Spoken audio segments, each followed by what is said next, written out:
look over there. All right. Good evening, everybody. Tonight we have the pleasure of Rudy Lopez going to show us a winged bowl. Rudy is here from Tampa, Florida. I'm going to turn it over to Rudy and let him do his thing. Thanks, John. Thank you, Rudy. Appreciate it. Well, thank you very much. I'm enjoying the weather here. Makes me feel right at home. Is that too loud? Oh, okay. All right, thanks. I tend to talk a little loud. I come from a Spanish family, so we're kind of loud and obnoxious. I appreciate the opportunity to be here. I always like to start out because I'll get busy at the end. I'll run full time, and I won't have time to thank everybody for coming out. Obviously, we're short on chairs just about. I know you guys have a pretty good membership, and I appreciate everybody coming out. If it wasn't for all of you, I can't do this. So I do appreciate it, and I appreciate the opportunity to turn my hobby into an occupation somewhat. I've done that 3 times in my career. But I do enjoy it. I do have fun doing what I'm doing. And I thank everybody for coming out, allowing me to join you guys and do this. And I look out, and I've met a lot of people over the years. I've been to SWAT a couple of times and see a lot of friends that I get to spend some time with, not very often. But I do appreciate the time spent. I do like to say it is a hobby. A friend of mine has little business cards because he started getting way too busy, and he wrote on the card, or his cards say, "It's just a hobby," because he doesn't want to make it a job. But it has become a little bit of an occupation, and I really do like doing what I do. I like to kind of just mention to most people that are doing it for fun, keep it fun. You don't have to be a demonstrator. You don't have, of course, the club would like you to, I'm sure, because we're always short of demonstrators. But don't get upset about stuff. A lot of the things that I do maybe seem a little difficult or whatever, but it's just, they're not anything that's really super strange or odd, but they're very, very good skill building projects. When I started, we were discussing this at dinner tonight, I started doing spindle work. How many people do spindle work? How many people go out and actually practice spindles? Yeah, a few hands. I mean, you know, some of you do. Most people just want to, and I understand, turn a bowl, because that's what we like. But I started it with spindle work, and some of my projects are spindle-oriented. A lot of my projects are intermittent cut type projects. That really, I learned when I started out, the intermittent cut really helps you develop pretty good skills, because you can't do a lot of the things you do on a smooth, round bowl blank. You can't push too hard. You can't use dull tools. It emphasizes all the things I feel are really important, and that's, number one, sharp tools. I'm a sharp tool fanatic. I was taught how important that is from the very beginning, and I'll emphasize that. We'll talk about it. And the next thing is good tool control. And you get the good tool control by learning the proper technique and what I like to refer to as bevel-supported cuts. Not all the cuts we make are bevel-supported, but to get a good, clean finish, that's kind of what I'll discuss a little bit tonight. So to do that on intermittent surfaces where the wing or a corner, like on the Squared Around project, all of that, it really improves your technique because you have to float the tool. You have to float the tool over the intermittent cut. So that's what we're going to play with tonight is like my little wing bowl. Also, I'll mention that my introduction was Rudy Lopez, and that's my name, but my true full given name is Rudolph Lopez, and I only say that because I have a website that has handouts. So instead of having to worry about notes or keeping track of everything, there's handouts for a lot of the projects. The one thing, what we're going to do tomorrow is the Squared Around project, and that's a handout. There's like multiple pages on that.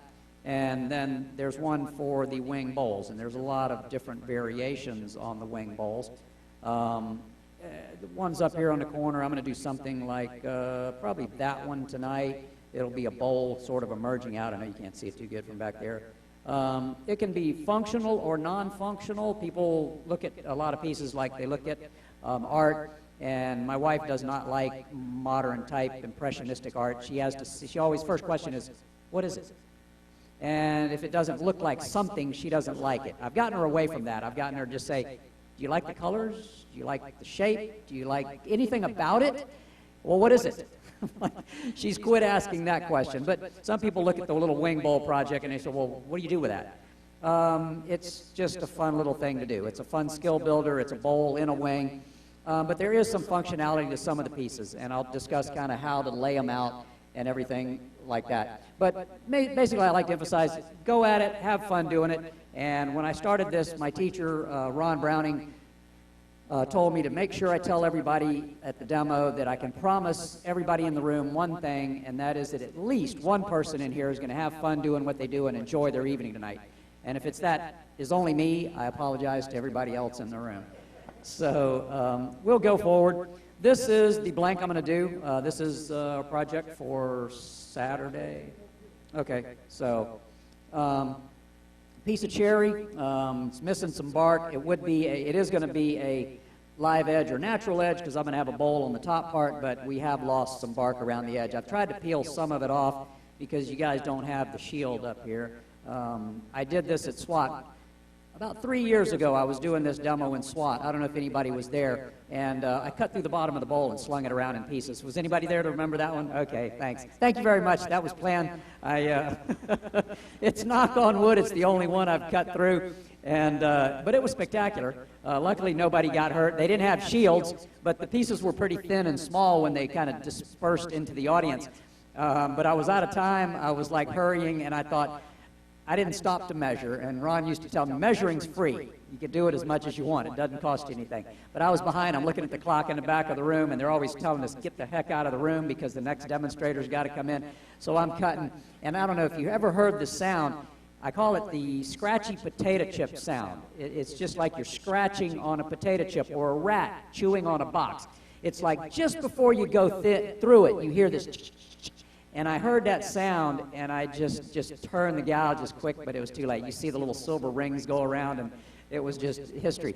But the interesting part was the video guy did not put a DVD in the recorder. So it never happened. I really missed that because I wanted that for my outtakes because I had never had one go to pieces that spectacularly. But anyway, there's a lot of things that can go wrong, obviously, but the next year at SWAT, they had screens, they told me. So don't know if I was instrumental in doing that. Yeah. But anyway, the handout covers, the steps. I kind of break things down into 10 steps, more or less. And I had to start somewhere with the process when I started demonstrating. So the first thing I put on the handout is evaluate the log, decide on a design.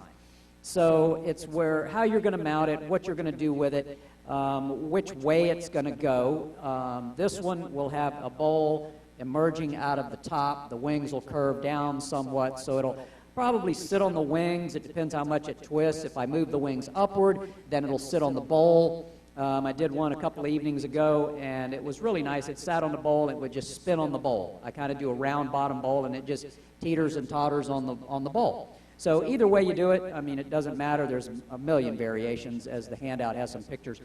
But to do a functional platter or something, I a lot of times use this for the platter part and this for the base part. So that means I would just orient it differently.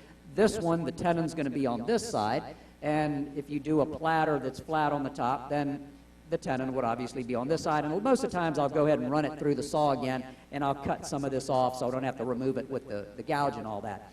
I do a lot of functional platters out of obviously bigger crotch pieces.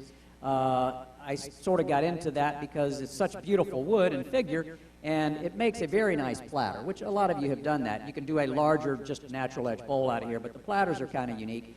And if you do a platter, I always put a tenon on it and then leave a ring of wood outside of that tenon, and then that ring becomes feet. I'll carve out. Sometimes I don't have to carve it out here because I'll have a ring that would be out this far, so I end up with a foot here, and a foot here when I carve between them or leave the gap here. So that gives me a 3-footed stool that no matter how this warps, because this isn't really green, but when they're real nice and green, I like to turn them relatively thin and they can twist and move, and it gives a little interest to the platter just organically. That's something that I didn't do, it just nature took its course. So that's how it sets up. But this one will be drive spur on this side, so either way, cut it flat so you have good flat surfaces or something to get a good safe bite on. I've drilled past the bark and the cambium layer down to solid wood on the top. And I have a 4-prong spur. I like a larger 1.5-inch 4-prong. I have one of the big Texas drives, which is about 2.5 or 2 inches, and it's got 6 prongs for bigger pieces to give you a little more stability on it. I'm going to go, again, I'll kind of discuss a few things, and I'll give you a lot of information. I tend to talk a little fast, so you get generally a whole lot more information on my demos because I tend to give you a whole lot more information on a shorter period of time because I tend to talk a little fast. But I try to slow that down. I am from Florida down south, but we don't talk all that slow sometimes. But anyway, the piece is, when it was sawing it, is kind of one of the safety things that I want to discuss quickly because I usually need all the time I can get. This is a little bigger than I normally do, so it takes a little longer to get some of the bulk out of this. But when I saw these, some of them I cut with the chainsaw, some I'll cut with a bandsaw. This was cut on the bandsaw, but you got to be careful either way. The chainsaw operation involves trying to get the saw to go through here. A lot of people will take a large crotch piece. These are a little difficult with the chainsaw. I recently bought a little short pruner saw, and it makes some of these small crotch pieces a little bit easier. But trying to do this with a 20-inch or a 25-inch bar like I have is a little bit difficult. So I have a sawbuck made out of 2x4s that interlock and thread, and they kind of open and close. And it's about 28 inches tall, so it gets me up off the ground. I don't have to bend over. A lot of people will try to saw a crotch piece or even a log, and they'll put 2 logs down by each other on the ground, and they'll stick the thing up in the middle. And that will hold it and work, but the problem is you're very close to the ground.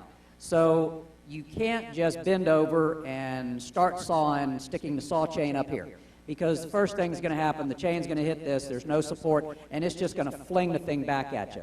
Best of the worst scenario is it hits you in the shin, you hop around, it hurt, and there's no big damage. The worst case of the worst scenario is you're leaned over the saw, it fires around, the big crotch piece comes around, hits the nose of the saw comes up, hits you in the head because you're leaning over. There could be difficulties.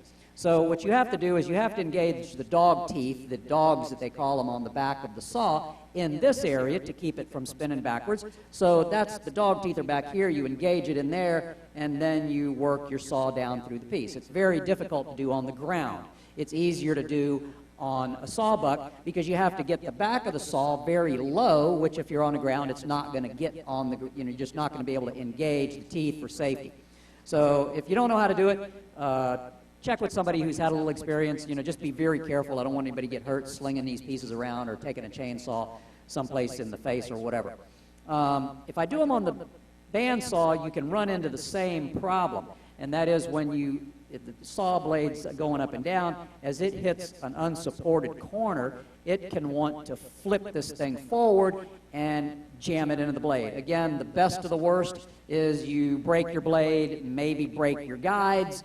The worst of the case is somehow it grabs your hands and pulls them into the saw blade as it flips over. So what I do is, if you notice, when this is sort of level, this corner right here is not cantilevered out as much as this would be if I was flat, and this is 2 inches or more out. So I have more leverage and it wants to flip over that way, where this way, with this side being more supported, I will cut this off at a little bit of an angle to sort of raise that corner up, so when it engages there's more downward force and I got support here, so it tends not to pull it down. So I can engage it in, my hands are on the outside, and as it passes through the middle, then here, I've never had it want to pull it down sideways on the back part, or kind of pull it this way, because you're pushing it forward, and it just seems to go right through, and by this time, your hands are past the blade, and things seem to be good. So again, just be careful with it, but that's how I split these. They're a little bit, not complicated, but I like to cover a little bit of that. So my spur drive is here. I'm going to change something around here. Yep. I think I need to make an adjustment. Bear with me a second. Well, all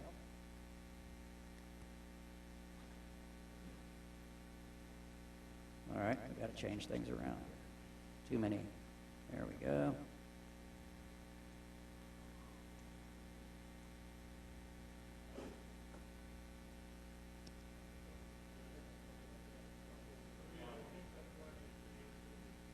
Really? That's very bizarre. It actually locks there, so we'll see how that works. It has. Wow, that's really weird below. I am definitely not used to that. Will it? How about if it goes the other way?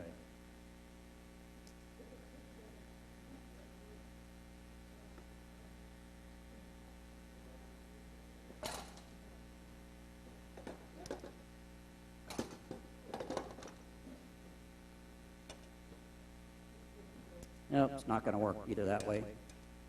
Nope, not quite enough slack either way.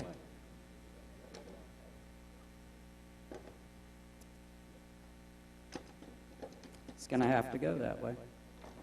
I've turned on one of these before, and I didn't have that problem. I'd be sawing that baby off a little bit. Yeah, oh well. Didn't mean to hold the show up, but that just seems going to be odd. I'll work with it.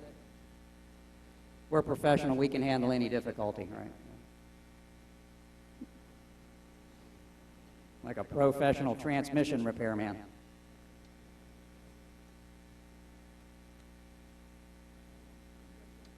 Yeah. All right. Let's try to do this. Between centers, the hole, people say, do I measure it or nothing? No, I'm pretty abstract about this. I just kind of put it on the drill press, or if I drill it by hand, just kind of eyeball it, center it up. We'll see how the balance works. Sometimes, hopefully, there's two weights of wood over here, one over here. It may sort of balance up. How many people will be maybe trying this project on a mini lathe? Or anybody that does this? Okay, no have to worry about it. Mini lathes are a whole other difficulty because if you don't have a variable speed mini, then you have to start out at 1 RPM, and that's 480 or 500. And for any little oddball crotch piece or something, that might be out of balance. So when you turn it on, lock it in real good like I show you, and then step aside and turn it on, turn it off, and make sure if it gets too wonky, be ready to turn it off, because these things, you know, obviously aren't a balanced piece of wood. I don't drive the spur in and then stick it in. I have about a 2-inch hole there. Sometimes I drill a bigger hole, so on bigger pieces, because it allows me to recenter it if I want to, kind of move it one way or the other. And then if I want to shift it, like I'm going to leave it with this side flat, or I might tip it a little bit to take a little bit more off of this section and level up a little more of the peaks. Right now, the peak of this is going to be way higher than those, so it allows me to kind of pivot maybe like that. So I'm taking off a 1/2 inch of this before I hit this, something like that. So I may not shift it quite that much. If it is too out of balance, I might move it around. But that's kind of close to where I'll be. So once I find a nice, I will spindle lock it. There we go. So I twist, and I'm just wiggling the spurs. I'm driving the spurs in. If you have a lathe like this, Jet, or my Robust has a sliding headstock Powermatic, not only do you have to check with the tailstock lock, but make sure the headstock's not slipping. Because if the headstock slips a little, you know, you should kind of know that, but I just tighten this in. So that's pretty snug between centers there. And one other thing that I don't do, and this is maybe not OSHA or AAW approved, but I don't tighten my quill lock. I am in the habit of turning a lot of green wood, so I'm always checking the tightness of this. So as I turn, it'll bounce a bang a little bit. I'll tighten it. I'll check it. Every time I do something, I check it. So just a good thing to be. If you like to tighten the quill lock, then by all means, tighten the quill lock. But just remember to check it. I've been teaching a lot at Campbell and Airmont, different places, or classes at my studio. I have a nice studio set up at home, climate controlled now, which has been a blessing. Past few years, it's real nice to be inside with AC. And I've got 4 lathes, so I can do 4 students at a time. So when I teach, I'm always walking up to a lathe, going to check on somebody or show somebody something. First thing I do, I put my hand on the wheel while they're standing in front of the thing, and I just give it a test to see if it's tight. A lot of times I'll walk up, check it, it's tight, and then I loosen this, and I give it like 1.5 turns. And I was like, that was pretty loose, and this thing's between centers. If it came loose or whatever, it could be wobbling, could come out. So be safe with the green wood. Make sure everything's good. All right, so, and I started to tell you, I apologize, I do have a little bit of ADD, so I need some people that have seen my demos. I kind of tend to jump around. I started to tell you my name's Rudolph Lopez. The name of the website is rudolphlopez.com. So if you Google rudolphlopez.com, that's the easiest way to find the website. If you Google Rudy Lopez, a lot of it does come up because I have been doing a lot more stuff with that. But one of the first things that comes up is a really nice Cuban fella down in Miami that has warrants out for domestic violence. So I'd rather you do Rudolph. You know, it's just a little better. I've got basically two styles of gouges. I don't have a bunch of different angles or anything.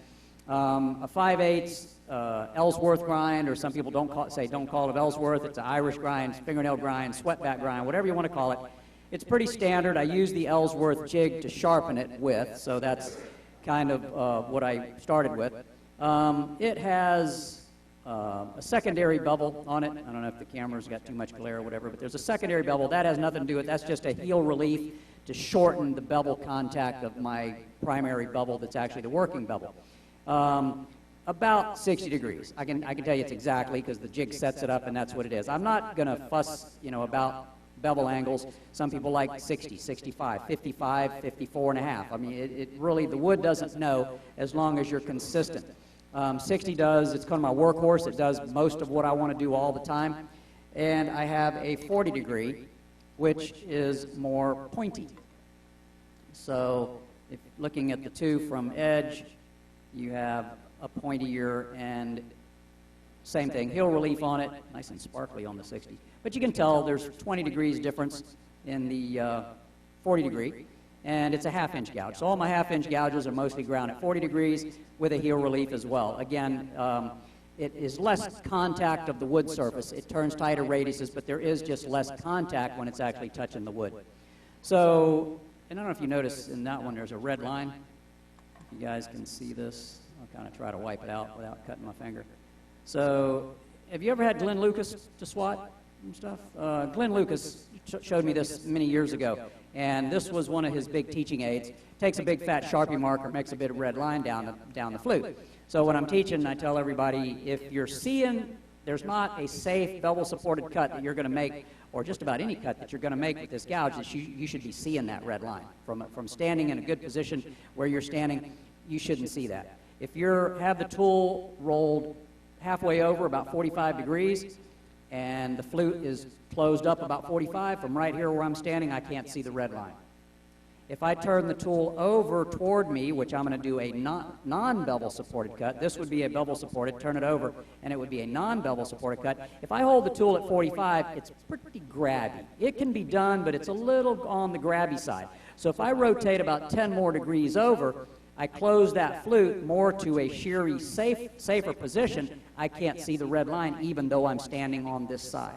So it's kind of a good safety thing. So I tell the guys, if you're seeing the red line, that means stop. Danger, danger, stop. Call me and see what you're doing. And, it's kind of a good thing as a reminder if you're not familiar with that, or if you're teaching people to turn or whatever. It's kind of just a little safety thing. So talking about bevel-supported or non-bevel-supported cuts, I tend to say that, like I said, I talk a little fast, and at one of the AEW symposiums in a big room where I'm talking fast and I keep saying bevel-supported cuts, somebody said, "Oh, Rudy, what is a double-supported cut?" And I'm like, "I don't know. What are you talking about?" And they said, somebody hollered out. He says bevel-supported cuts. He just talks too damn fast. So it's bevel-supported cut is what I'm saying, and that means the cut is made with the bevel supporting the cutting edge. So that would mean I will do both in this throughout the night, but I'm going to start by doing a non-bevel supported. Some people call it a push cut or a pull cut. That's not necessarily a good description of the cut because I can pull a push cut and I can push a pull cut. One is bevel supported, one isn't. So now that you're totally confused, if I stand, it depends on body position and handle position. So what it breaks down to is if the tool edge, the cutting edge that you're using, is leading the cut. If it's in front of, it's taking the cut, then that's a bevel-supported cut. It should be, if you're on the bevel, or what some people call a push cut. If the handle, as I turn it over, is now leading the cut, the handle is in front of the cutting edge coming this way, then that would be a pull cut. So the cut, and generally those are non-bevel supported. So if I do a bowl and I'm going to go around the curve of the bowl, if I can put the handle farther over here and get on the bowl and pull it around the bowl on the bevel, the tool point is leading the cut, but I'm pulling it. If I don't want all the crap in my face on a green bowl, I can do the same cut standing over here and push it around, and now I'm pushing it, but it's the exact same cut. So just understanding that is kind of what I like to just get in a lot of general information when I'm trying to do this project. It just kind of gives me opportunity to talk about a lot of stuff. Hopefully, I really am a little concerned about the bark. I tried, like I said, tried to chisel some of this off, but we'll see what happens. I turn the speed down, start to lay it up, and then bring it up to speed and double check everything. So this is all good. Banjo, tool rest. Tool rest is a little bit high. I want the cut to happen right on the center line, so I like my tool down a little bit. I didn't break out my platform tonight for this lathe because this lathe is actually relatively low. It's still about 3 or 4 inches high for me. I like about elbow high, so if I'm up about this high, that's better for me. I like to be just about, it's just a guideline, but I do like to be up a little higher, especially on the wing bowls or any bowls really, because I can look down into it. You tall guys got this view all the time, but a lot of shorter people, they've been looking at it this way all the time, looking into it, and you can't see what I want to see. I want to look over the top and see the wing portion over here. So when I start making some of these cuts, I'll probably be getting up like this because I like to be just a little taller, but my platform's about 5 inches tall, which was going to put me a little too high. So, of course, I had a friend in college that said you could never be too high, but I don't know if he was talking about lathe turning or not, but anyway.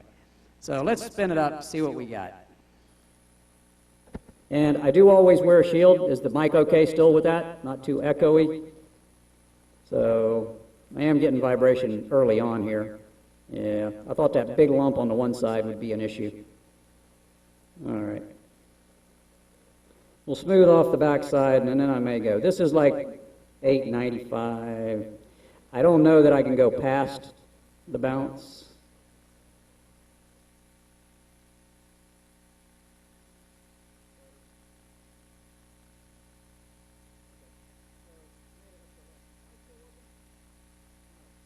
Oh, okay, because it didn't sound just right to me on this side. I'll try to move it down. Is that okay? All right. So I'm just going to engage the cutting edge. I'm not going to do a bevel-supported cut. So it's a non-bevel supported cut, and every time I touch the wood, it makes a cut. So that means there's no ABCs of turning. We all kind of maybe have heard about the anchor bevel cut. So that's anchor the tool, find the bevel, and then make a cut. Well, here I anchor the tool, I get a cut every time. If I turn the tool the other direction and I was going to make a cut this way, I could actually just float the bevel on here, so I anchor, I find the bevel, and then I move the tool into a position where I get a cut. And that will give me the best cut as long as I float the bevel. Everybody's always heard about rub the bevel, and this is rubbing, and this is floating. So light touch, if you have bevel support, just light control, downward pressure on the tool rest. You can't get in a rush, you can't push too hard, which gives you better technique. So coming out here, I could do this all night, but it's going to take me a longer time to get all that wood leveled off. So I'm going to do a more aggressive cut, which is a non-bevel supported cut. The only thing is I have to control the cut. I can't rely on that bevel to touch the wood and then move the handle into a position to where it starts the cut. I move the handle this way, it stops the cut. So I just have to be careful how much I force the tool into the wood.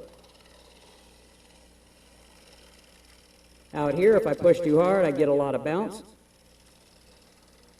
So I'm just going to smooth off for the time being. Again, I don't put a lot of pressure on the tool, and I don't put the tool in so that the whole big giant wing engages the wood.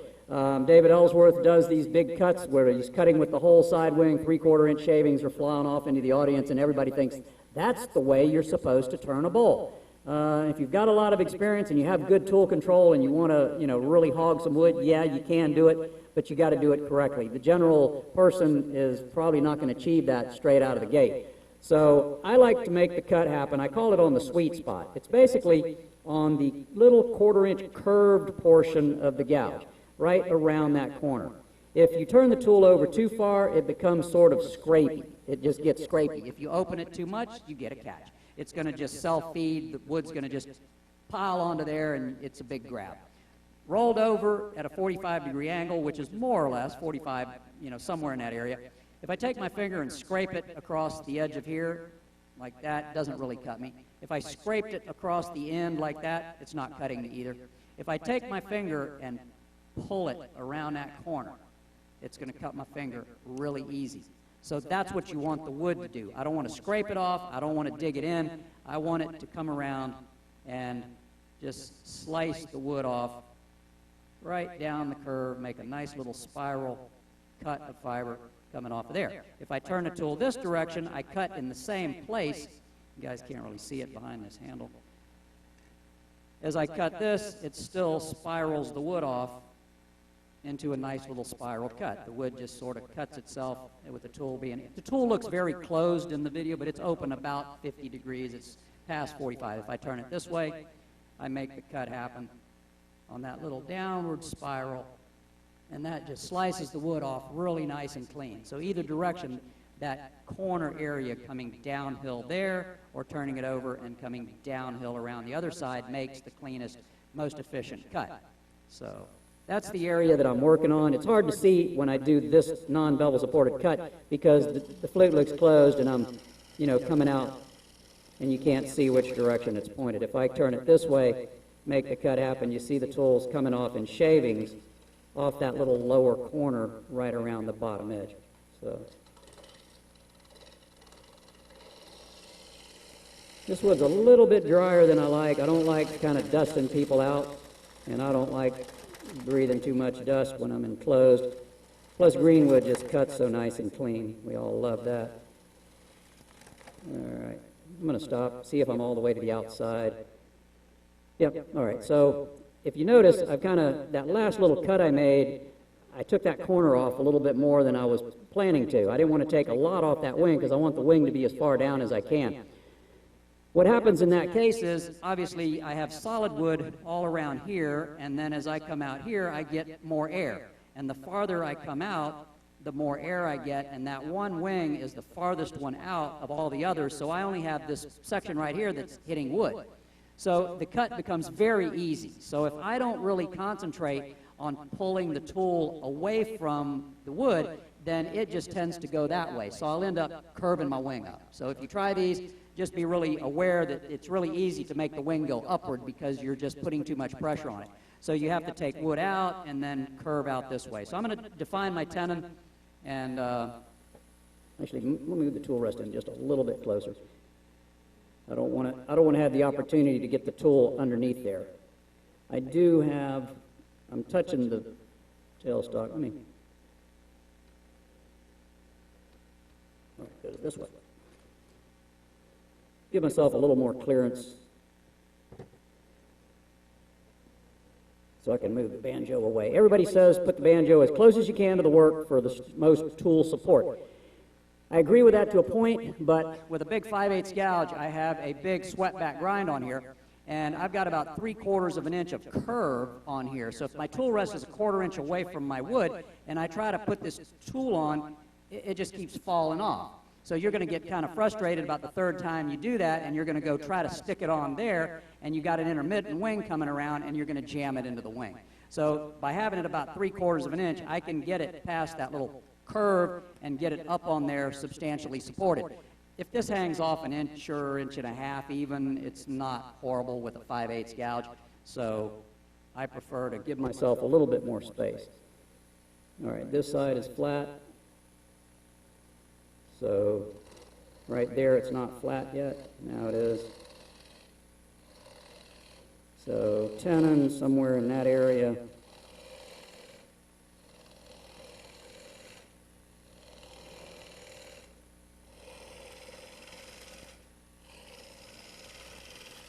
So one thing I set up was my little light, and you have a nice even overhead light here, but my light is real critical. I like this really small little LED, and that gives me the texture. If I have a flat even light on here that's just kind of coming straight in from this side, it doesn't give me that texture. It's not super important now, but I see the texture.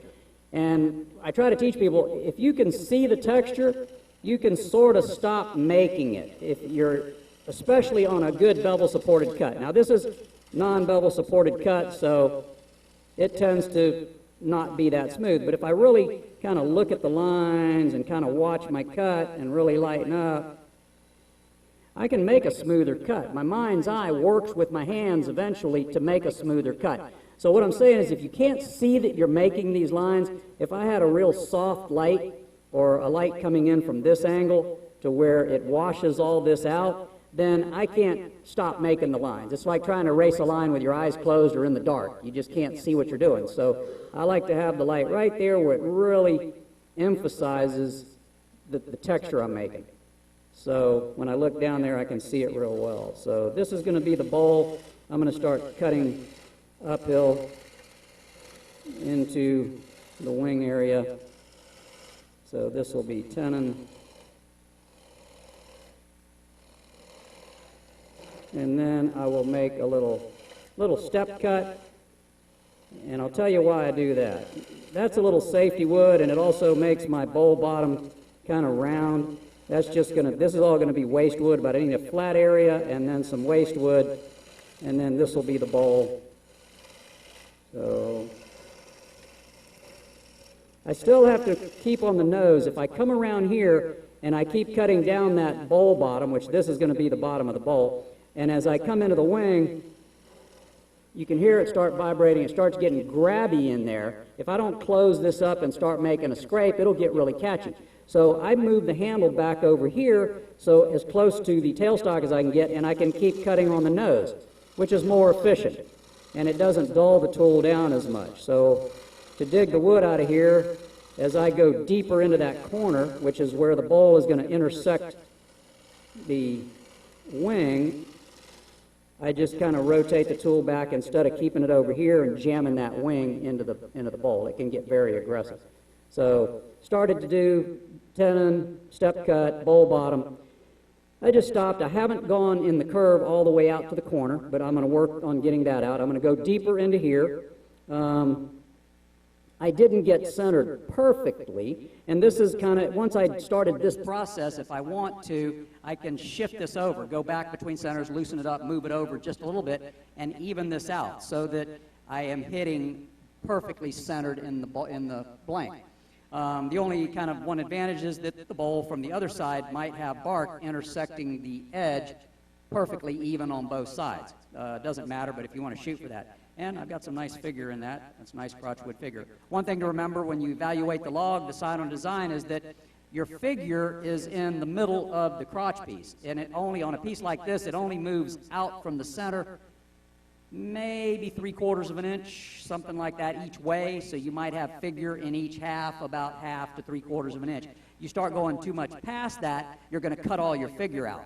So that's why I'm doing the bowl coming in from this direction, and it opens the bowl up, and I have the figure on the wing and in the bottom of the bowl. And if I do a platter, I don't go really deep. I can't make a real deep platter from this side because obviously I'll cut all the way through my figure and I won't have any figure. It'll all be sawdust. So just remember where the figure is and how to achieve it and save as much as you can, because that's the reason I like using the crotch pieces. So I'll take some wood out of here.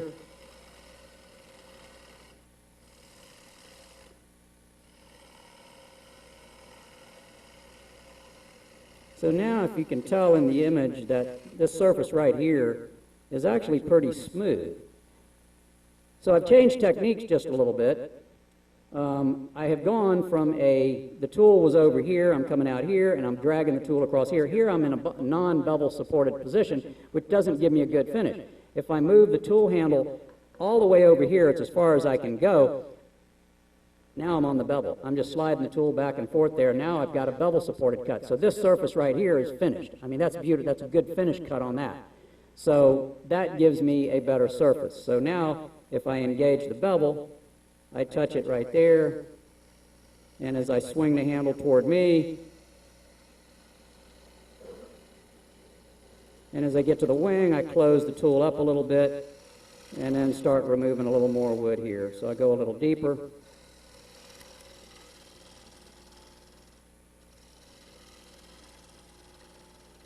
And start working my way out to the wing. So that's going to be my bowl shape. I'm going to take a little more out of here. So this will give me a little bit of a waste wood to round the bottom off a little more.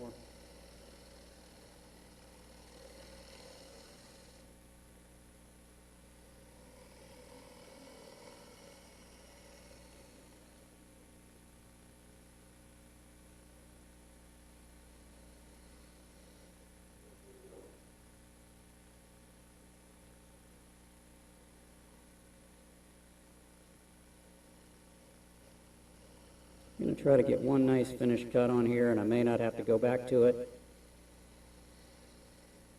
All right. So that little waste wood will continue my curve as I round out the bottom of the bowl later. And ever since I cut through the bottom at SWAT, I've kind of added that little 1/4 inch of extra wood down there. And that kind of gives me a little, because I like a nice round bottom on the inside. I don't like to come around a corner on the inside and then go straight across. So I'm always trying to curve the bottom really nice. And I used to have the tenon going to a little bit of a flat area, and I didn't have that waste wood. So I always try to leave a little bit of that waste wood so I can get a little bit better bottom design on the inside and hopefully not take the bottom out like I did one time. So that's a little waste wood. So now we can see some ridges, and I'm going to do a bevel-supported cut coming this way. I'm not going to start out here. I like to start in here because I have solid wood, and I can line my bevel up. And a lot of times I'll get my body involved, and I'll come out, start picking up the cut. And if you notice part of that, you can see the surface on that one section I did. In comparison, this area is nice and smooth going into the rough, non-bevel supported cut area. So coming out this way, it was good to hog wood out. Now I'm going to turn around and sort of slowly sneak up the outside and go deeper in here and blend both of these in to make one nice smooth curve all the way out. I don't think I can get any more speed. I have taken some wood out of the bottom, but the bottom's flat. So no matter what wood I take out of the bottom, it's not going to balance it up anymore. If I really need to balance it up better, I need to work on this side. So I could pull the banjo over here and take part of this hump off, and then that would help balance it out. I could get more speed. But I'm functioning okay with this. I'm going to see if I can get it a little bit faster. I don't think I will be able to, but I got past the first bounce, but it's really not too bad.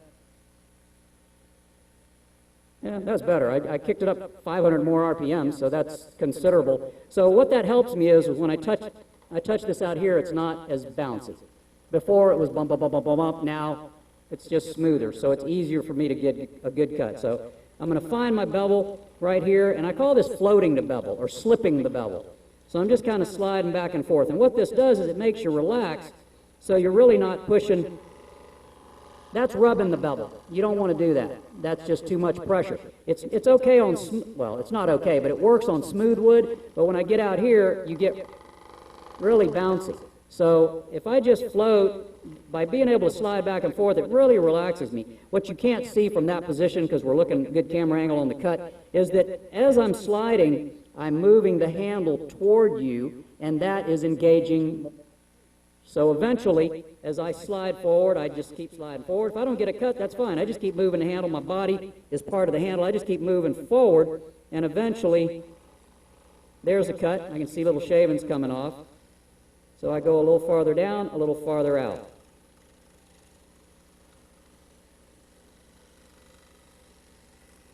A little farther down, a little farther out.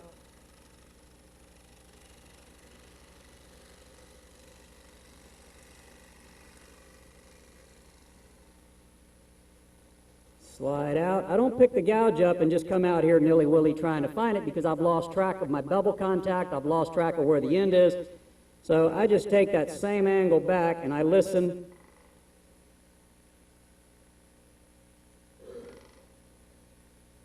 Okay, there I'm past the end.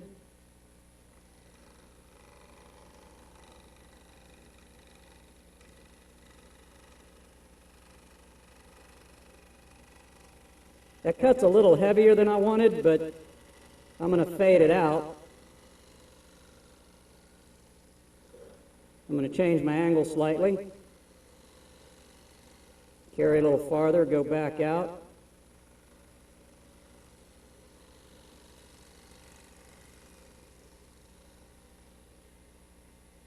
Run it all the way down into the corner, just about. I may do one more cut.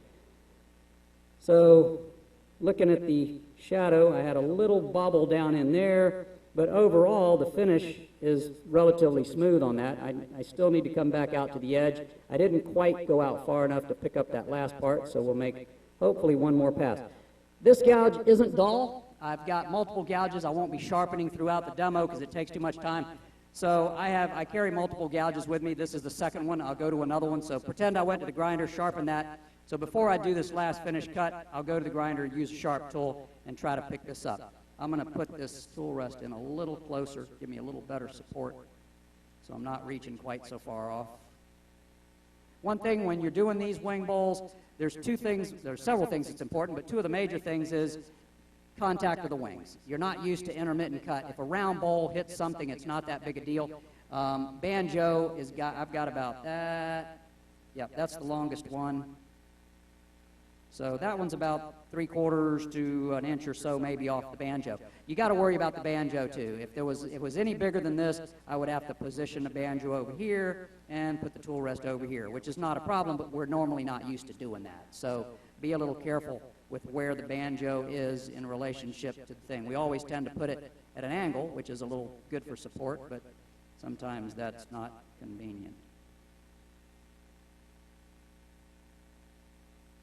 And give it a spin check. They always tell you to do that, but it's really important on these guys.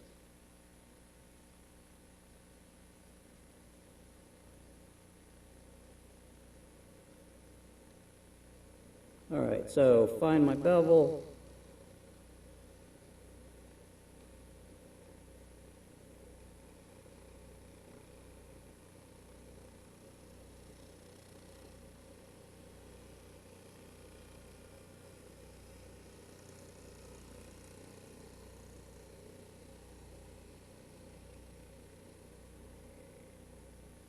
What you can't see in a demo is how much easier that cut was than the other cut with the duller gouge. The tool just kind of floated through there. It's not perfect. It could be better. Yeah. I hate those high definition cameras.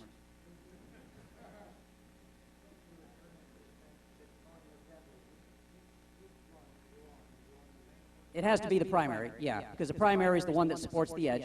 So the other one just gets the wood out of the way. The other one would be back here, but sometimes I'll error on a lot more back of the heel, and then I'll find my cutting edge. So it's just that 3/16 or whatever, 3/32 primary bevel right there. Let's try this one again, see if I can get a better finish than that.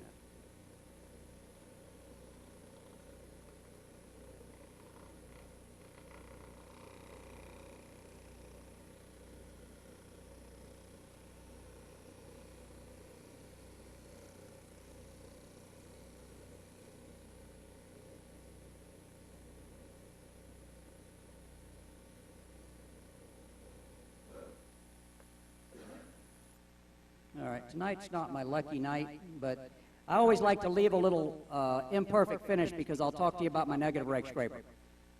So if you get the perfect cut with the bowl gouge, stop at the store on the way home, buy a lottery ticket because it's a lucky day. But if not, break out. My favorite tool in the world is my bowl gouge. I do 90% of everything I do with the bowl gouge, either the 5/8 or the 1/2 inch. Next favorite tool would be my negative rake scraper. And everybody's saying, that looks like a skew. And yes, it did start life as a skew. It was a Doug Thompson rounded edge skew. It doesn't have to have the rounded edge. That just happens to be what I started with because it was already cut at an angle. The difference is this angle is more acute. It doesn't have to be this acute, but to get in the corners of the wing, I have ground it like this over the years. And there looks like two different bevels. There's like a long one and a short one. But that's only because I use it in this position most of the time, and I have ground it on this side to raise a burr on this side, so this bevel gets ground more often than this one. Sometimes they're the same angles. It is about 50 degrees included angle. So this angle right here is equilateral top and bottom. It's not different from one side to the other. It's included 50 degrees there. So I can grind it on the grinder this direction, raise a burr on the top side, or flip it over and grind it this angle, and it raises the burr on this side. So top or bottom, it doesn't matter, because I will use it in this manner here, and then if I need it on this side of the wing, I can't use it like this, so I need it this direction, so I grind the opposite side, raise the burr over here, and now I come into the wing on this side, this direction, so they're the same. Some companies will grind them, you get them from Craft Supplies or whatever, they have one ground, they're not equilateral. They're 50 degrees or 60 degrees, but they're ground different. Steeper on one side than the other means you have to have a right-handed one and a left-handed one. So that's two scrapers they sell you. And then you need a right-handed round one and a left-handed round one. So mine, I just grind them the same on, you just flip them. So you only have one round one, one diagonal one. So we'll touch this with the negative rake scraper and see if I can smooth those out. And it also has a little bit of a rocker to it. It's not flat, so my curved wings, I can touch it and smooth out corners and just little transition lines.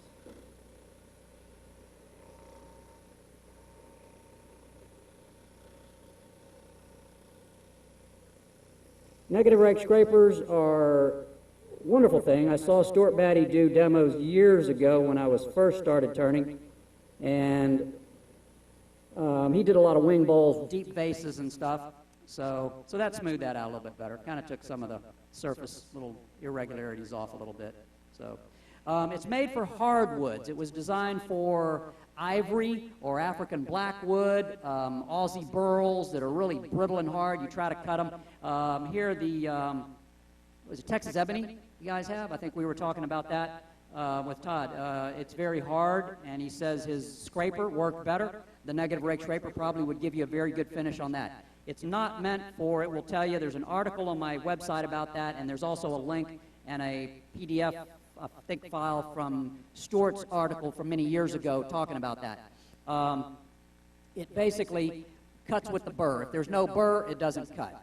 So the negative angle on top kind of negates the aggressiveness of a bevel that steep pointed into the wood, but if you don't have a burr, it's so, the wood's being pushed off on the top, so it really doesn't do much.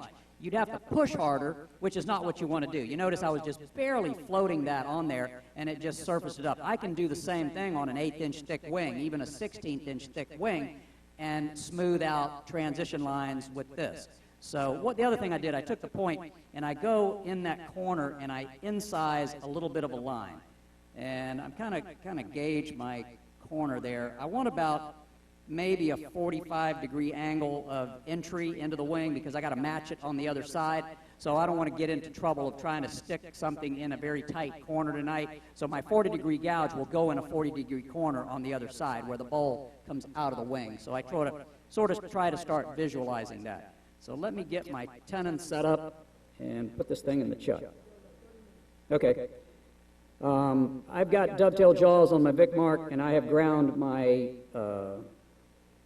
parting tool into a bevel angle, which sort of matches my dovetail. So I can go in like this on the corner of the tenon, and that corner point cleans out the corner where the jaws of the tenon have to go, because I want that corner really clean. I can't get it with a bowl gouge. You can get in there with a 30-degree spindle gouge and clean that corner out pretty good. Al Hockenberry says I should do it with a gouge because I'm going to cut it cleaner and I'll get a better cut, but this is just so quick and easy. I just do this. He just gives me grief about that all the time.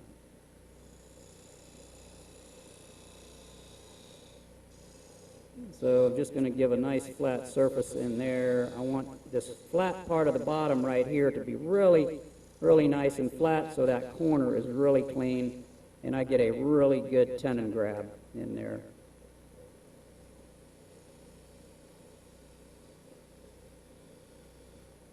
Nice and flat, good. Okay. So basically, this side is pretty much finished. If I wanted to sand, I could sand now a little bit. It's very difficult and a little bit unsafe to sand that intermittent cut. I would not stick my hand on there with paper or anything. My third favorite tool is my Grex random orbit sander. So this cures many ills. It basically now, if I wanted to, I could air this up, and not while it's running, just I can hold my hand behind here and I can just sand, vibrate. It's an orbital sander. It just kind of vibrates, and I can just sand that in 20 seconds. I could just clean that up a little bit if I needed to. I do have self-powered sander. These are like spinny, self-powered or whatever, not random orbit, but inertia sanders, some people call them. And I do feel fairly comfortable touching this.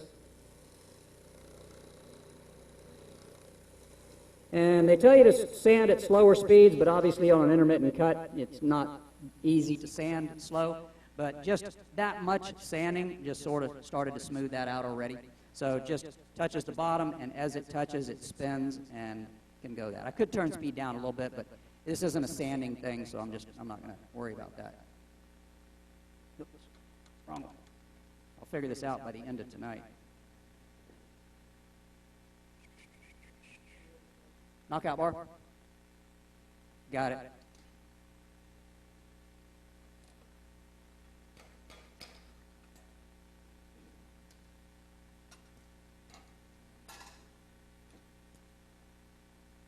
All right. Oh, okay. I'll just talk for 30 seconds. I like the dovetail jaws. It doesn't matter. A lot of people have preferences. I'm not going to poo-poo one over the other. I used to say that it would be physically impossible to pull a dovetail dovetail tenon out of a dovetail jaw, because they do what they're supposed to do. As it grabs the dovetail, it pulls it tight and it holds it in, and you'd be trying to pull a bigger piece of wood out of a smaller hole. It's not going to happen. I did it in a demo one time. I got a piece of green wood, in-grain base, and I was I was making cuts on the inside, and I stopped for a minute, and I always kind of use my body to make my cuts. So I had the tool. After making a cut, somebody asked me a question, and I stood up and looked up, which raised my body, which shoved the gouge. It pivoted the point right into the side of the base, and the video camera was right in on it tight, and it just got the most spectacular catch you'd ever imagine, and it just yanked the thing right out of, it didn't tear the tenon off, it didn't do anything, it just pulled it right out of the chuck, and I was able to put it back in the chuck, and it worked okay. I wouldn't recommend doing it, but I thought it was almost a physical impossibility, but I've discovered now nothing is impossible in what we do. There's people that could break bowling balls, and all right, my process is, and I could have made my tenon a little bit smaller. I usually like about 1/8 of an inch gap, but that's pretty close. I get it centered, push it in, and then snug it, but I don't tighten it up, because I don't want any chance of it moving if I tighten and the jaws push it out. So then I put the live center in, push pressure against it, spin it, and then start tightening. And then I don't tighten one side as much as I can, because it's supposed to tighten concentrically, but I don't think it does all the time. It may not. Some cheaper chucks tend to move it sideways a little bit. So I tighten one a little bit, and go to the next one, and then just keep kind of going around until hopefully they tighten evenly. Because I don't want to shove this out of position any, because I don't want to really have to recut the other side. If I shove it out of position and it has some run out, I need to cut this. And one of the steps, and I haven't read my handout in a while, but one of the steps says, when I do this, I think it's highlighted and bold. It says, check to see that it's running true. If it isn't, recut this other side. I don't like doing it over here. It's awkward. You guys can't see it on the camera, so I generally don't do it, and it never is horrible. If it does run out slightly, you will tell when I'm done because one wing will be slightly thicker than the other wing. If you're out even a 1/16 of an inch, which is quite a bit, and you're doing a 1/4 inch thick wing, it's not horrible. One side might be 3/16, the other side's a 1/4. You can take that wonderful Grex sander and you can just taper that 1/4 inch like a little bit, and the edges look the same, and nobody's going to put a mic on it or caliper it. If they do, don't give them the bowl because they don't deserve it. If you're a 1/16 of an inch wing and you're a 1/16 of an inch out, and then, yeah, you got a problem because you'll have wings on one side, no wings on the other side. And my brother-in-law has done that because he didn't read number 5 in the handout that said recut the other side. And he's bad about making bad tenons, and the thing's always running wonky. And he cut several wings off before he called me and said, "What the heck am I doing?" I'm like, "I don't know. Are you truing it up when you put it in?" No. He said, "You never do that." I'm like, "No, I'm professional. Mine's perfect every time." So, anyway, he didn't like that, but yeah. I turn the speed down, turn it on, bring it up to speed. And I'll get my light kind of over here. And it's running good. So, good to go on that. All right. Take some wood out of this side. And it was running fine, but that's why I always slow it down, bring it up to speed, just in case. This is going to stay in case something happens. I was at 800. I had a little wobble before. I had gotten it up to 15, which is probably okay, so I'll take it back up to that. All right, so we're good. Everything's still tight. I started with the number 2 gouge. That's my duller one, so I'm going to now just start working on the hump. So just reach out here, find the hump. So I can see 2 levels. I don't know if the overhead can see that. And let me know if the thing's in the way, which I can move it. That's still in the way. Try that. All right. What I want the light to light it up. It'll help me a lot because I need to see the ghost image, and that light helps me. Right now I can see a very shallow, about 1.5 inch thick area, and then this big hump. This is the big hump. That's the small hump. So I'm going to just take one more little cut on the small hump, and then move up on top of the big hump. And this is where the bark might start flying off, so be careful on the front row. I apologize if I'm trying to take kind of light cuts and not yank bark off. So I'm reaching off the rest a pretty good ways. I'm close, like right here I'm only a 1/4 inch or 3/4 away, but out there I'm way past the edge. So here, I kind of think I went too far in. What I was going to tell you have to watch for is where the outside of the bowl is.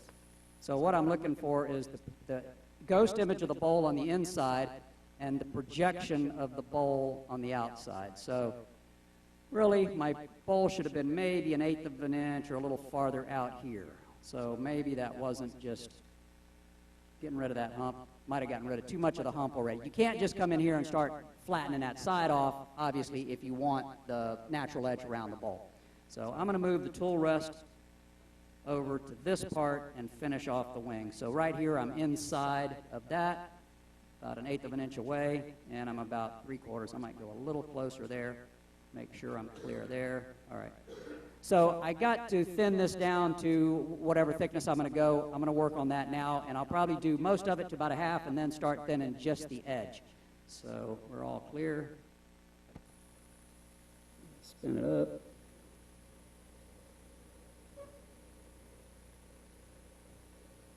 The other thing you got to watch for is your arm in relationship to the corner of the wing. So I try to, there's a lot of little things to keep track of.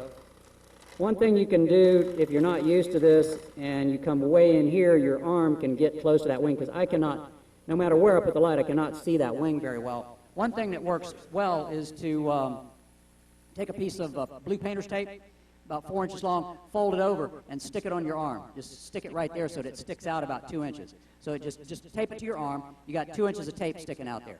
So if you start coming in too close and you're concentrating on the cutting edge up in here, that 2 inches of tape will start flapping. You'll hit it with the wing, and trust me, you'll jerk your hand out of there. It'll scare the bejesus out of you because that, and you'll feel it vibrate on your arm. But it's better than getting hit. So just be careful. Another warning of, don't ask me how I know about all these little things. Demonstrators will say, people have told us, but it never happened to me. So I'm just doing a corner. I've got to do about the first inch. The thinner you go, I could continue doing this non-bevel supported cut, or turn around and cut back this direction, which will give me a smoother finish. And what I'm trying to do is parallel the top side to the bottom side. So I can see the ghost image. Don't know if the camera is going to pick that up, but if you notice right there, this thickness is even both sides. So it's the same thickness, 1/4 inch thick, 3/8 thick, top and bottom's even. So I just need to take more wood out, move that as thin as I want. So we'll take a little bit more. Wow, this little dial is really sensitive. I just bumped it up probably a ton of RPMs by just barely touching it. You gotta be careful with that.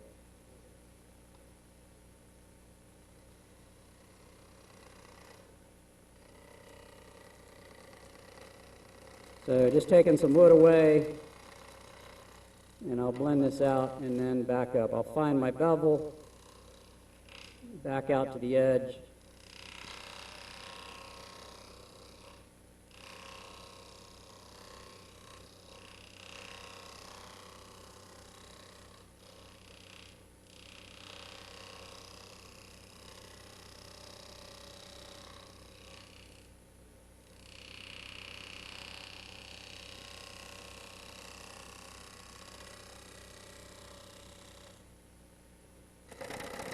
Just rough taking wood out of here.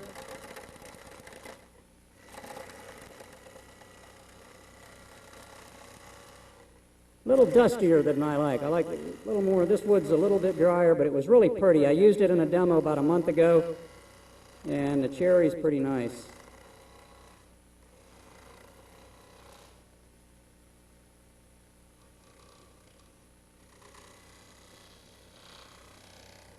So I've got to line my head up, body up, everything with the wing.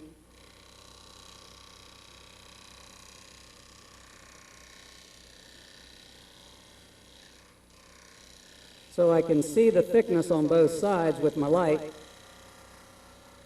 So fairly parallel. I may be getting a little thicker, but I'm going to stop and take a look. Yeah, so you can, I don't know if the camera picks it up somewhere.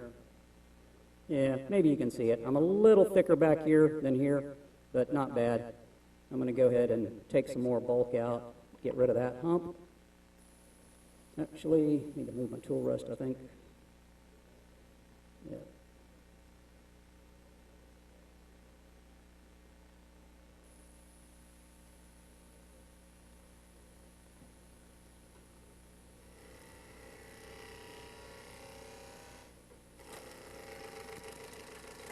And this is just a lot of bulk removal. That's a big hump on that side. Make an interesting bowl.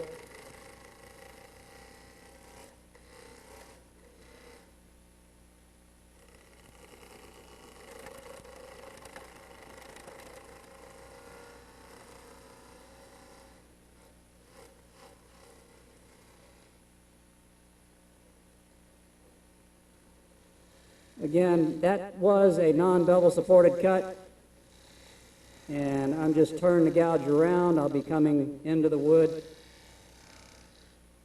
And again, I just slide the bevel forward, slip it backwards, pick up the cut again.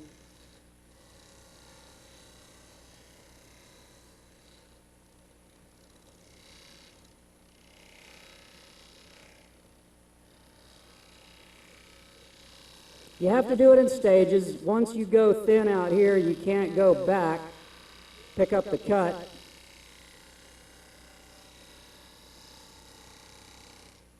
All right, so I'm getting close.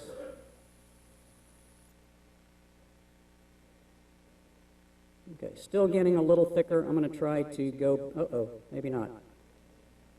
All right, a little check has turned into a little crack, it seems like.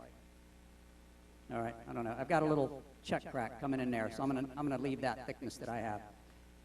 I can't really go into this corner with this 60-degree gouge much anymore, so I'm gonna go to my 40 and come down the side of the bowl here and see if I can true that up and match this up. Now, it's safer if I go to a smaller tool rest and come in this direction.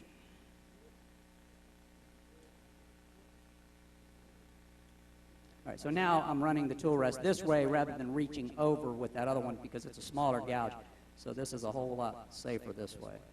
I do have the functionality of the tool rest being again, or the banjo being up against the tailstock, but I think I'm okay with this.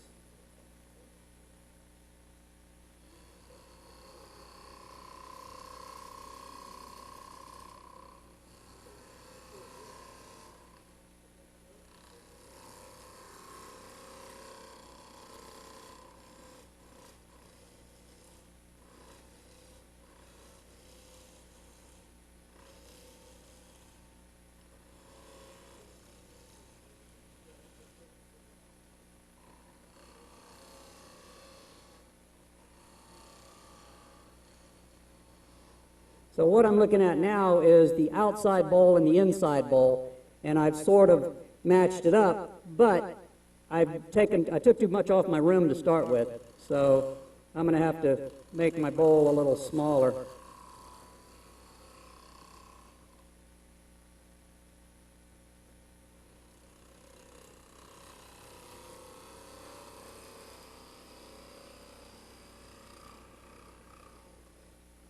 So when I get to the wall, I just roll the flute over and do a little shear scrape down that wing to level that out.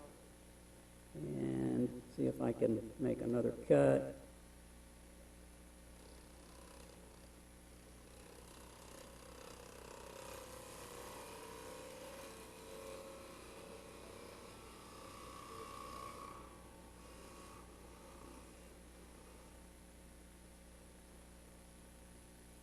Can you tell that the top and bottom bowl doesn't match? All right. I had to totally reshape the bowl because I went way too far in here and I'd cut the whole rim off. I didn't want to make this one quite that small, but I can adjust. Now I've got enough wood to fix the bottom when I turn it around, or I could probably do it now. So I'm going to go ahead and smooth this area out, turn this around this direction. Now that the side of the bowl is done, I'll come in and try to pick up, if I'm not too flexible here, pick up a cut coming this way and even that out. If I don't have too much warp. Yeah, it's not bad. So again, light touch on this. It's really, really a light touch. I tend to put my hand over it, but really it's just a very light.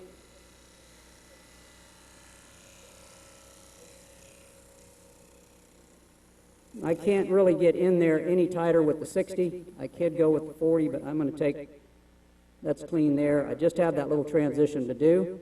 So I'm going to take the negative rake scraper and clean that corner up just a smidge.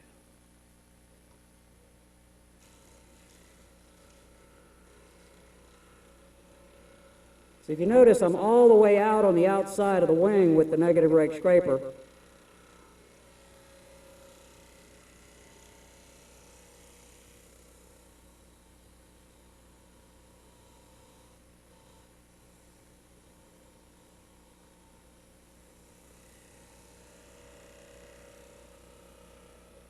So I really do get really, really fine shavings that are actually coming off this negative rake scraper. And I went pretty much out to the outside edge of the wing, even with the crack in there, and smoothed out most all of that surface. So don't try it with a regular scraper. Whole different animal. There's a lot of good, there's articles on my website about it, mine, Stuart Batty's. There's also a little handout on this and it's basically a little jig setup, some information, which that's a full-size template, which gives you a little setup jig, which makes this little thing, which sets up the grinder table. So that's just a quick way of making some way to gauge your grinder setup. So that's available on the website. How much time do I got? 5 minutes? It's usually the story of my life. I talk too much and don't turn enough. It's all the safety stuff I tell you about at the beginning. Well, yeah, I got to get that in there because I don't want anybody getting hurt. I don't think I can get in on this side now. I'll just wait till later. Let's go ahead and just hollow the bowl out. All right, so this stuff, same process as I did at SWAT. I'm going to be running behind schedule.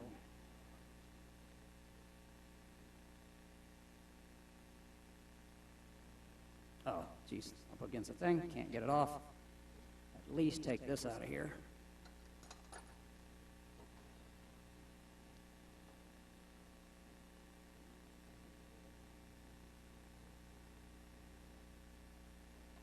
So now it's pretty much just a bowl until I have to make the adjustment on the outside.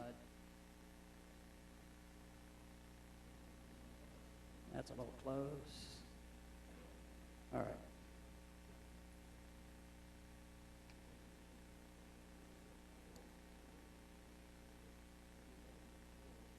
I'll mess the whole camera up if I move the headstock, won't I?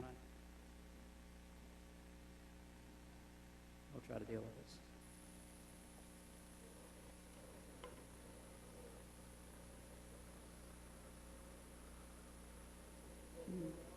Well, it'll take too long. I'll run out of time. Let me just go ahead and see if I can deal with it.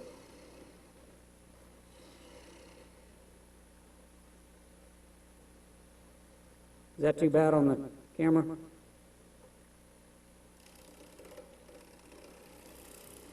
So pretty much just small bowl, work my way to the outside of the rim pretty much.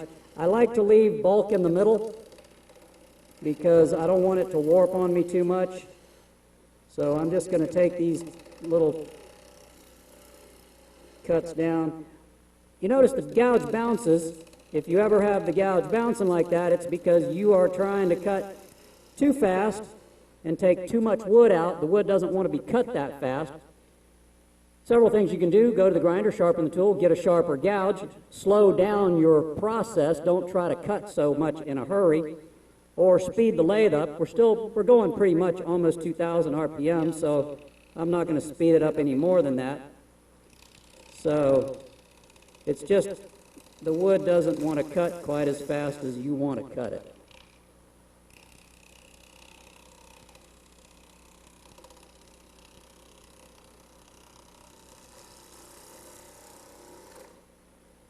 All right.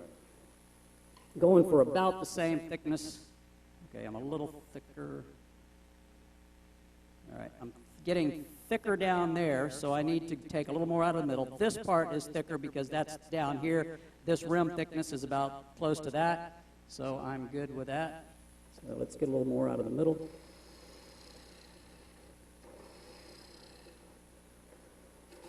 I like leaving the little steps because it gives me some guidance, and then I can always just come in and set the tool right in there, pick up my cut.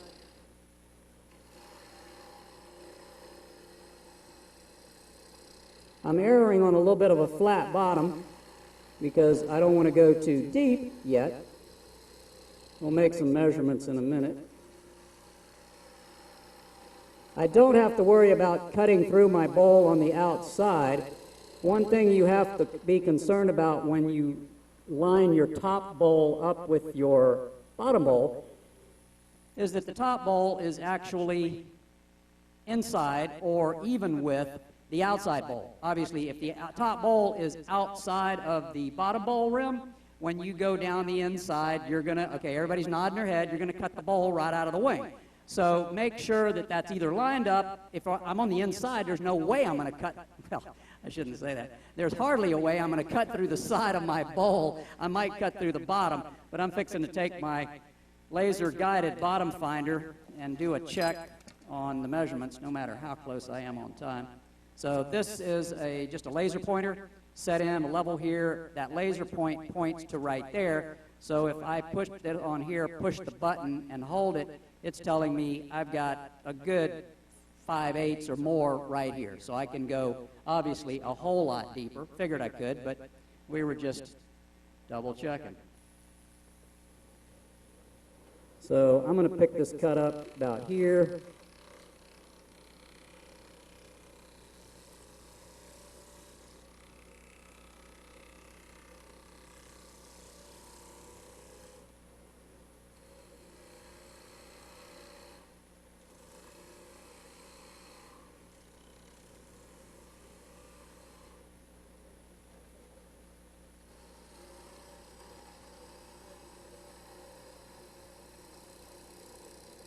Yeah, it's a little heavier cut than I like to take, but it's working.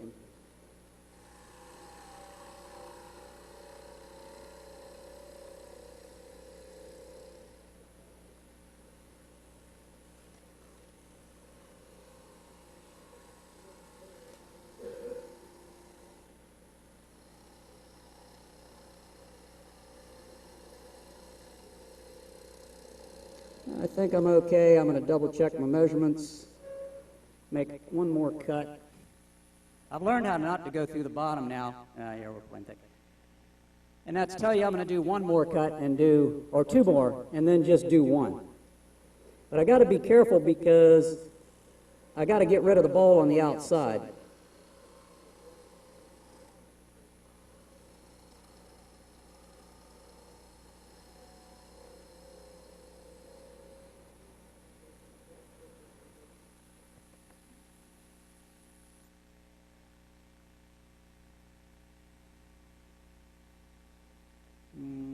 Still thick. Okay. One more time.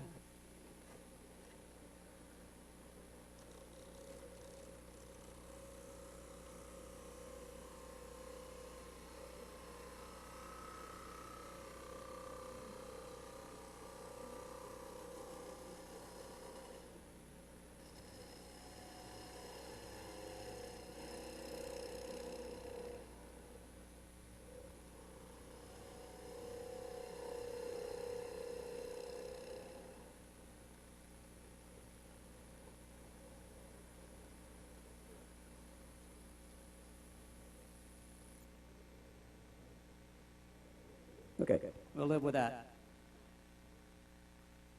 Am I about out of time? What's that? Pyographer?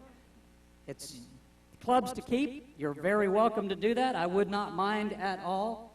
So it's up to the guys that are going to take possession of it. All right, that is kind of a nice looking figure in the bottom. That's kind of pretty. Little beefy. We'll jam chuck it, turn it around, take the tenon off, and all that stuff. Rubber chucky product. It's a urethane rubber stuff. We make them out of wood. You can use whatever you want to pad the bowl. Some people say mouse pads. I don't like mouse pads. I don't like any kind of rubber stuff. If I'm going to do them out of wood, I use a really thin 1/8 of an inch leather. Mouse pad is too squishy. I don't want the thing to be wiggling around on me. So I prefer a soft, kind of a, not soft, but a somewhat. All right, we'll see how lucky we get.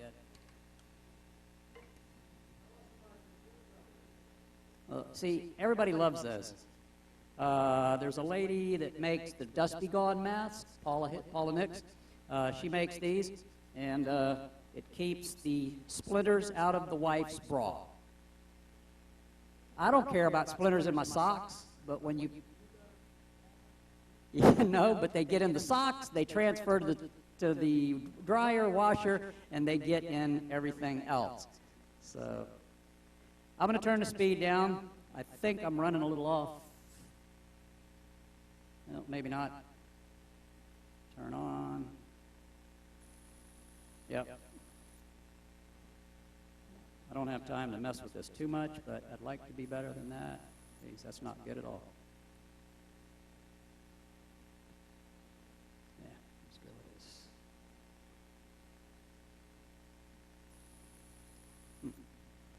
one of those things when it warps too much. That's better.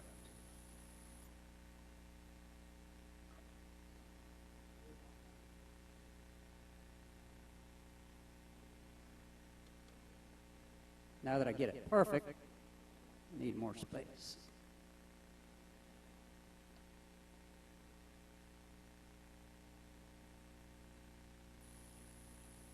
Gosh. I had it.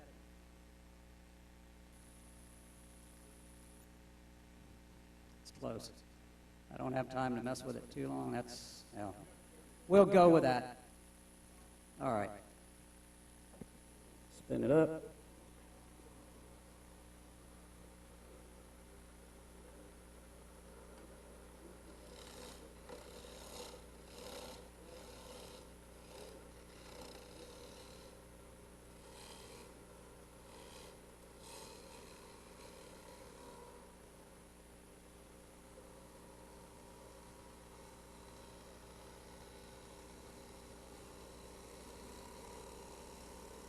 And hopefully I'm thick enough that I can match these up.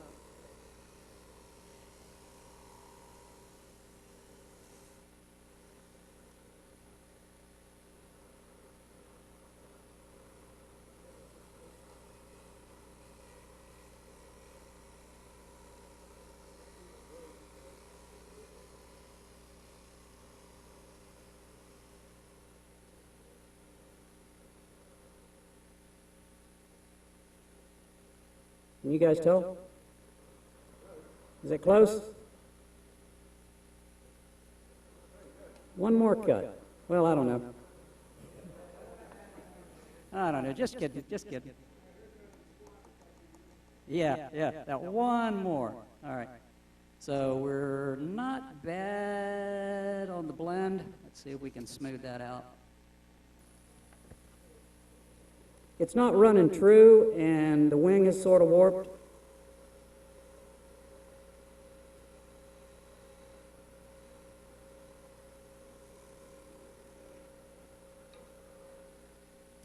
But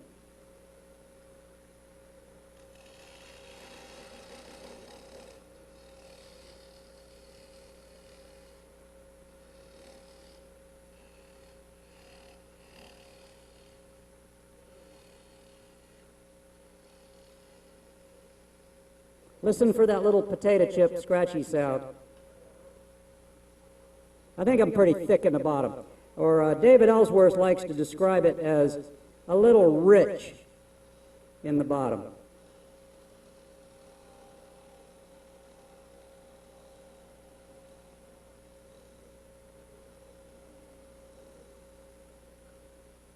Probably turned the speed down before I did that last little parting cut in the bottom, but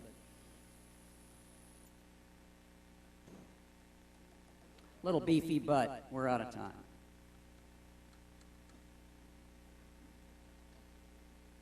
Yeah. Kind of thick. But anyway, no lights coming through it, so it's a little thick. All right, so that's the idea. That's the little thing, and I think the bottom's up above the wing, so by the time I cut the little nubby off, really nice figure on the bottom, kind of looks in the bottom of the bowl, nice through the wing, so yeah. Nice shape. I have no transition line on this side, but I do have a little on this side. I left this because that can sand down. That's a little proud. If I take this off, I'll go into this side. So then I'll have a trench over here that won't sand out. So that little bit of sanding right there, that'll sand out with the corrects really kind of quick. So, and the crack actually held together. Thank you all very, very much. I appreciate it.